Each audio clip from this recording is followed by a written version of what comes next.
eu sei que o campeonato carioca não vale uma caixa de latão. Mas você me entende perfeitamente. Aqui, ó. Para resolver esse problema aqui, o Vasco tem que passar nessa semifinal aí do Flamengo e, claro, conquistar o Carioca 2025. Você tá vendo, ó? E tirar essa urucubaca que, pelo amor de Deus, família vascaína.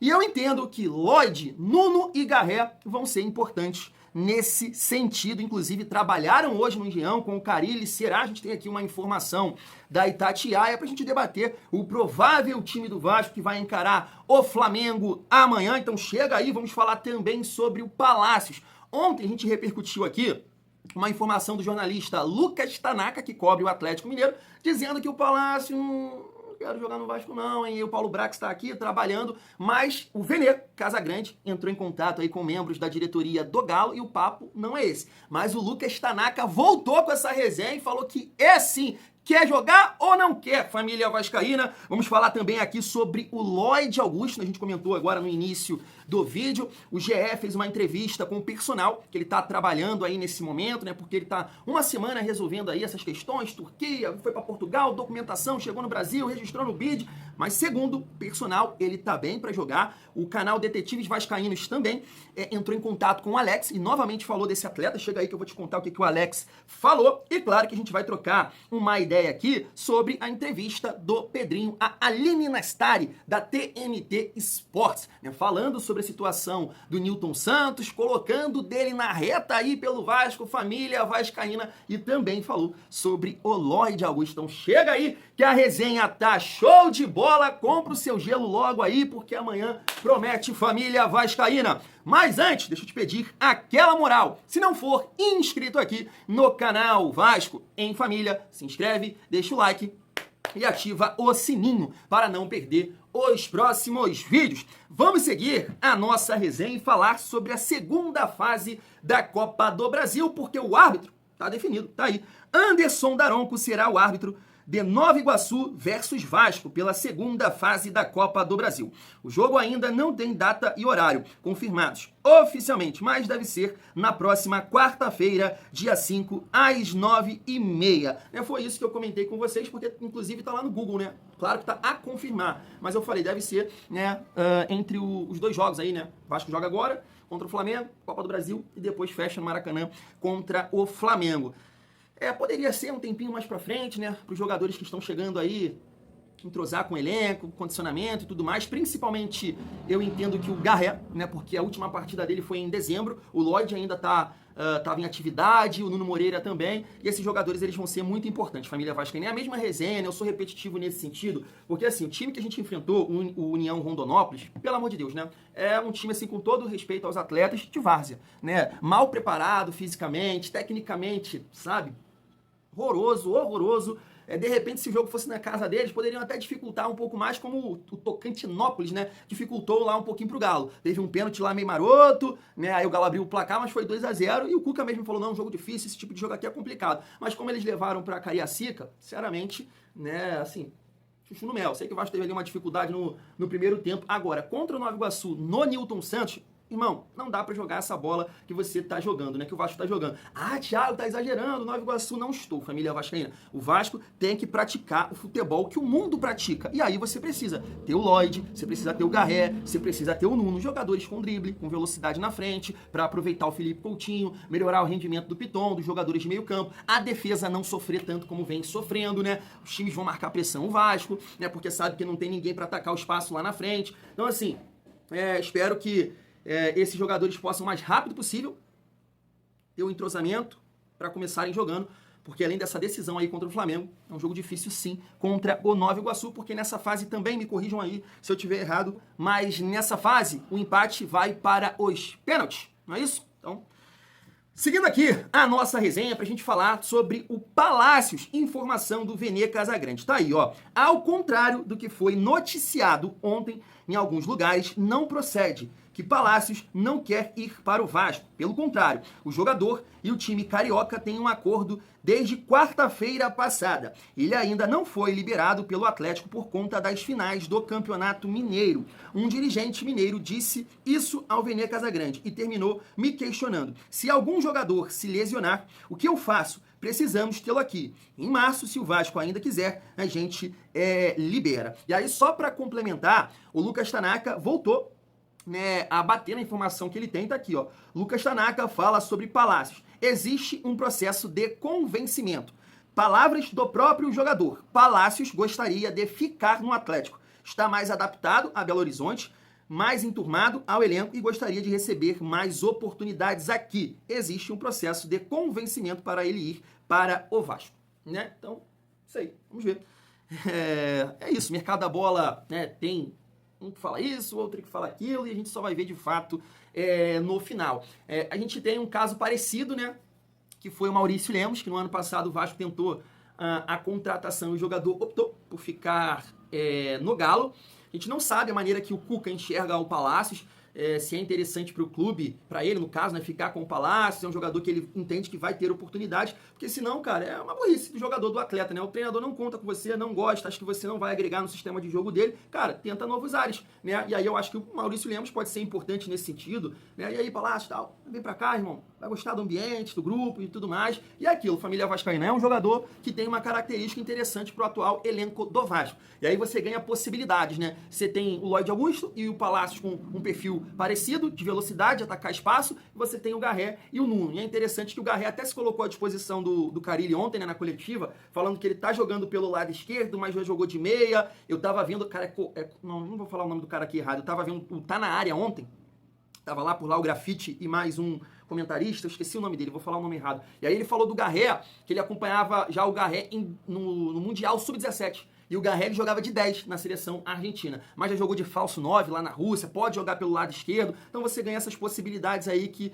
o Carille com certeza estava sentindo muita falta, porque ele estava saindo da zona de conforto dele. E o Palácios é um jogador que tem o perfil que o Carille gosta, de atacar espaço, de ajudar taticamente, de puxar contra-ataque. Vamos ver o que acontece se essa novela aí, ou série, né, de 4 capítulos, vai terminar de uma forma positiva aí para o nosso Vascão. Seguindo aqui a nossa resenha, eu gostaria de trocar uma ideia com vocês sobre Lloyd Augusto, né? Vou mostrar aqui logo a imagem que o Vasco divulgou hoje através do seu Instagram. Tá aí, ó, marcou ali o Lloyd, o Nuno Moreira e também Berramin Garré. Pra galera que tá chegando aqui agora, e eu preciso ser repetitivo, né, família? Galera que já acompanha aqui o nosso trabalho, que chega um ou outro que pode pensar, pô, se Nutella, mano, tá achando que o Garré é o quê? Tá achando que o Nuno é isso? Tá achando que o Lloyd...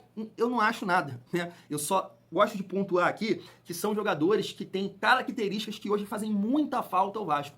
Beleza, família? Então, esses jogadores performando, eu acredito que vai melhorar para o Felipe Coutinho. Eu gosto de sempre pontuar isso aqui. Sou um cara que defende muito o nosso menino Couto, porque acho que desde que ele chegou no Vasco, o Adson se machucou. O David, eu acho que ele jogou 1, 2 partidas no máximo. Então, quando ele jogou ali de meio armador, era Jean Davi, Emerson Rodrigues, peladeiro, Pumita improvisado. Então, eu acho que tendo esses jogadores da posição, da função, vai ajudar o nosso menino Couto performar melhor, família vascaína. E aí, o GM parece que entrou em contato com o personal que está trabalhando nesse momento com o Lloyd, tá na tela para vocês, ó. Personal brasileiro garante Lloyd pronto para Vasco e Flamengo. Ele está 100% pronto para jogar. Vamos aqui para a matéria, o nome do personal é Lucas Carvalho.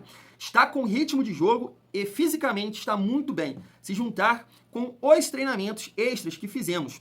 Claro que vai ter a questão do fuso horário e da temperatura, já que na Turquia a temperatura é muito baixa em comparação ao Rio em pleno verão, além do ritmo do futebol brasileiro, que é bem diferente. Mas no que diz respeito à parte física dele, é garantido que ele está 100% pronto, afirmou o personal trainer, especialista em treinos com jogadores de futebol. Eu não posso afirmar hoje que ele está pronto para jogar 90 minutos, mas entre 45 e 30 minutos em alto nível ele está preparado para jogar. E aí vale a gente pontuar aqui, ó, que ele é um profissional que trabalhou, né, na época também com o Memphis Depay, né, estava ali nesse período também de acertar com o Corinthians. E ele complementa aqui, ó, nós fizemos uma preparação pré-assinatura com o Vasco, mas a ideia dele é seguir esse trabalho, até porque ele sabe que o calendário do futebol brasileiro é bem apertado. E falando de Vasco ainda, que é um dos grandes do Brasil. Então ele focou realmente por querer estar preparado. Ele queria chegar no mais alto nível, afirmou o Lucas. Bom a gente saber disso, né, família vascaína, porque a gente fica aqui brincando, o Lloyd é o artista, é 22, mas eu vi em algum lugar que ele se arrependeu muito dessas situações que aconteceram aí na vida dele, da confusão com o treinador, com o companheiro de equipe, né, de seleção da Angola, e me parece que na Turquia não teve nenhum caso de indisciplina nesse tempo, porque depois desse período que o clube turco fez essa confusão aí, o Vasco chegou no valor que eles queriam e depois não quis liberar, eu acho que faltou até um treino. Mas então é isso, foco, entender o calendário do futebol brasileiro, eu estava vendo até o Grafite falar sobre isso, que o torcedor ele precisa ter paciência, né, com esses jogadores desses mercados aí, Turquia, Rússia e Portugal, pela temperatura, não tem a quantidade de jogos, as viagens que tem aqui no futebol brasileiro, mas a gente não tem muito tempo para esperar, né, família Vascaína? Eles precisam performar o mais rápido possível, já que a gente tem aí, né, decisões pela frente, Flamengo também, Nova Iguaçu, pela segunda fase da Copa do Brasil. E aí gostaria de finalizar aqui a questão do Lloyd com o Alex, canal Detetives Vascaínos, entrou em contato com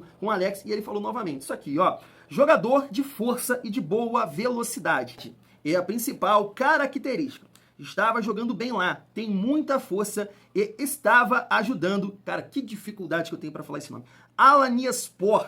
Vamos ver o que ele pode fazer com a camisa do Vasco, família vascaína. Então, tá aí, né? Características, como eu sempre tô batendo aqui, que fazem muita falta ao Vasco. Então, o Vasco contratou aí jogadores com uma boa idade, né? 24, 25 anos, que é o caso do Nuno e do Lloyd. Agora, torcer muito para que eles possam nos ajudar. Gostaria de chamar agora a estagiário, a entrevista do Pedrinho, a Aline Nassari, e depois a gente volta aqui para debater o provável time do Vasco. Se liga só. A gente entra em contato, a nossa diretoria tenta entrar em contato com a diretoria do Flamengo no domingo, não tem sucesso, e na segunda-feira a gente decide seguir nosso rumo. Obviamente, uma das alternativas era o Engenhão. Mas eles não ofereceram o Maracanã? Não, já estava meio que programado e a gente vai entrar nessa conversa também. Então a gente entra em contato para entender a situação do primeiro jogo, a gente como mandante, e a gente não tem um retorno. Através disso a gente segue a nossa vida. Primeiro, antes de chegar no Engenhão, obviamente que isso é um regulamento, né, da FERJ, torcida meio-meio, então já estava pré-estabelecido que a gente não poderia jogar em São Januário, porque não tem como dividir meio-meio em São Januário. Mas para o Campeonato Brasileiro, eu já falei com o nosso CEO, o Famulio, que é um desejo meu jogar na minha casa. O Vasco tem estádio, e o Vasco recebe grandes clássicos de torcidas que nem sempre são amigas.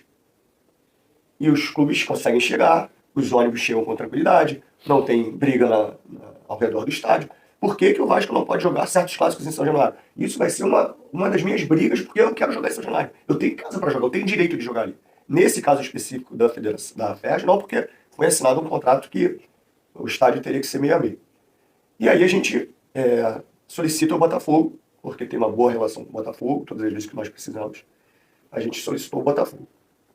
E aí, obviamente, quando a gente solicita o Botafogo, a gente tem uma consulta técnica, porque não é só uma decisão administrativa, porque a gente está falando de um gramado diferente. Então, como tem uma posição administrativa, mas tem uma interferência técnica, eu tenho que consultar os atletas. E a maioria, grande massa, decidiu pelo Engenhão. Ao contrário, em nenhum momento foi colocado, vou jogar no Engenhão porque eu acho que eu diminuo qualquer tipo de diferença sobre o Flamengo que as pessoas estão colocando. Estão apequenando o Vasco. Pelo contrário, em nenhum momento foi colocado para tirar qualquer diferença de jogo. A minha posição, ela não está apequenando o Vasco. Pelo contrário, eu estou dando representatividade à instituição. Porque o Vasco, desde que eu entrei e assumi, ele não vai acatar decisões, ele vai participar de certas decisões. Eu quero ter uma relação ótima com o Flamengo, com o Fluminense, com o Botafogo, com a FERJ, com a CBF. É isso que a gente precisa de diálogo, não de briga. Como não teve diálogo, eu precisava ter um local para jogar. E aí a gente solicitou o Botafogo.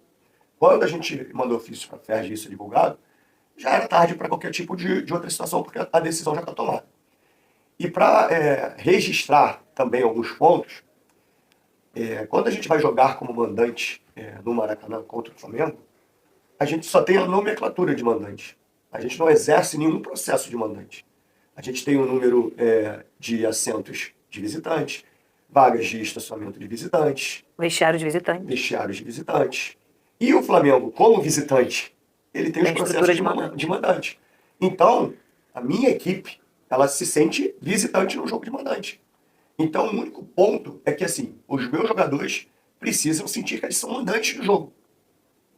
E todo o aspecto comercial, tudo isso. Então, assim, não é birra, não é arrumar briga, pelo contrário. Como administrador da RJ, e os meus bens, eles podem ser bloqueados pela justiça se tiver fraude, gestão temerária e corrupção. Então, eu acho que isso é a maior prova do compromisso que eu tenho com a instituição. Porque não vai ter corrupção, não vai ter fraude e não vai ter gestão temerária. Mas, além de tudo, é uma confiança muito grande na sua equipe, né? Eu confio Porque, no muito fim, no não é só sobre você, né? Não é só sobre mim, é sobre uma equipe.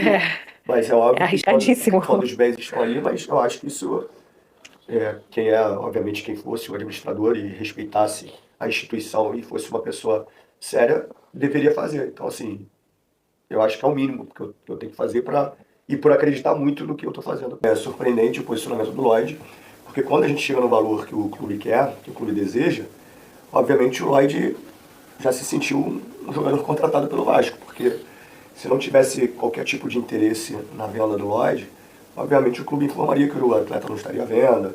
Quando ele estipula o valor, se chegar nisso ele vende, e a gente chega, obviamente criou uma expectativa enorme no atleta. A live, obviamente, as lives, né, foram surpreendentes pra gente também, porque foi uma coisa espontânea. A gente não sabe qual era o nível de relação dele com o presidente do clube turco.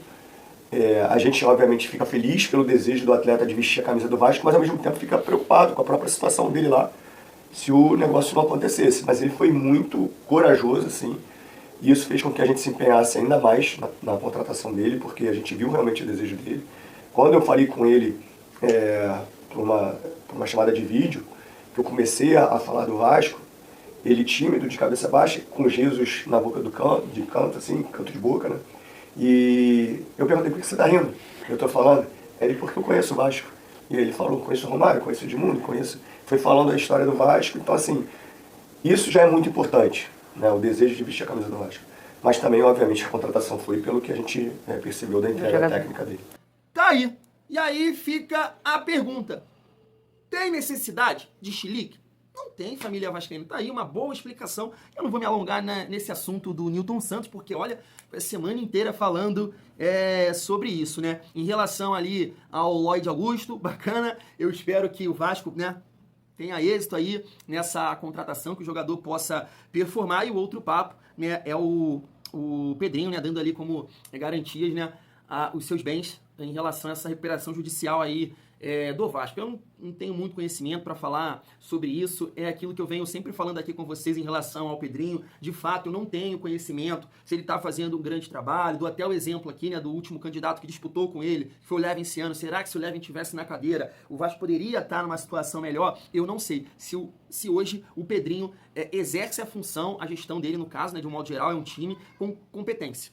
Não sei. Não sei. Ah, mas a janela é horrível. Família, existe uma dificuldade financeira que a gente não tem conhecimento, sabe? Tudo que a empresa fez aí com o Vasco deixou numa situação difícil. Inclusive, eu vi em algum lugar que pagou 18% dos negócios que fez à frente do Vasco. E com os aportes. É loucura. Loucura o que a 777 fez com o Vasco. Mas aí eu também pontuei. Só o fato, né, de ter um presidente com credibilidade, porque não dá pra dizer que ele não tem, né? Saiu de um trabalho lá na Globo, ganhando muito bem para exercer aí essa função. Claro que o grupo, né, preocupa por tudo que ajudou a fazer também com a gestão da Mais Vasco, do Salgado, vender o Vasco, mas só de ter um presidente que, cara, é o que eu tô falando, vai falar da competência? Não tenho, eu não tenho conhecimento para isso. Mas, cara, o cara quer o bem do Vasco. E isso já é um ponto importantíssimo em comparação a outros que sentaram aí recentemente na cadeira da presidência do Vasco. E aí eu finalizo aqui o nosso vídeo, família vascaína, com essa informação aqui da Rádio Itatiaia. Carille terá que mudar o meio do Vasco para o clássico deste sábado. E aí a matéria está pontuando aqui, né, a suspensão do Paulinho, que tomou o terceiro cartão ali no jogo contra o Botafogo. Aqui eles não estão comentando sobre o Tietê. O Tietê, segundo ele, está apto a jogar. Mas o Pedrosa ontem no programa Placar TV disse que dificilmente o Tietê vai conseguir atuar contra o Flamengo. Então vai ter que modificar aí o setor de meio campo, com a ideia que nesses últimos jogos o Vasco jogou, até iniciou ali com o Hugo Moura e Matheus Carvalho, mas logo no segundo tempo na Copa do Brasil o Tietchan entrou e continuou com esse meio campo no jogo contra o Botafogo. Então você tem ali, né, dois jogadores com um perfil bem diferente. O Jair é um cara que controla mais o jogo, mais qualificado, e o Matheus Carvalho é um cara que tem mais pegada. Tem boa técnica, né, mas não tem a elegância, podemos dizer assim, do Jair. Então, eu não sei, família vascaína. Assim, se um desses jogadores começarem jogando, né, eu entendo que não vai dar para começar com dois ou três, né, com dois pelo menos, um por cada lado, por cada ponta. O Garré, o Lloyd, o Nuno, o Garré, o Lloyd, você me entendeu, família vascaína. Então, assim, eu colocaria ele jogando, ou um deles, eu colocaria o Matheus Carvalho e o Hugo Moura para dar uma consistência nesse setor, e aí tentar, ou com o Zuccarello e Nuno, que eu acho que o Nuno vai jogar, cara. Eu acho que o Nuno vai iniciar a partida, tentar os contra-ataques, porque com o Jair e com essa questão da grama sintética, que a bola corre mais rápido, o Jair é um jogador que é mais lento, tá voltando de uma grave lesão, então eu colocaria aí o Matheus Carvalho, mesmo entendendo aquele questionamento que alguns torcedores, né, fizeram aqui, que o Vasco fica sem dinâmica, né, fica lento, não acelera o jogo, mas é uma questão física do gramado, e aí eu acho que o Jair vai ter mais dificuldade nesse sentido, família vascaína, mas queria a sua opinião. Vou ficando por aqui, tamo junto, e é muito bom ser